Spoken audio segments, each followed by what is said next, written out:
Hello guys, today I'll be showing you how to change language on the RedNote application. So, in order to do this, first of all, open the RedNote application. Now, if you're seeing your RedNote application in another language other than English and you're confused how to change it to English, just after opening the application, click on the three-lined icon at the top left of the screen. Now, you will see this menu. You'll have to click on the small gear icon at the bottom left of the screen.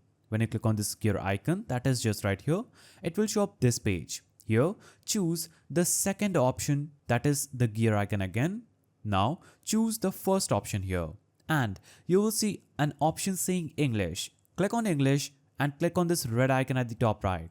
And this will instantly change the app's interface language to English. You can do the same to change back to another language. Click on three-lined icon at the top, click on settings, choose general settings, choose languages and choose another language and click on save.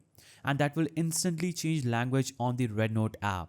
If you found this video helpful, please don't forget to give it a thumbs up and thanks for watching.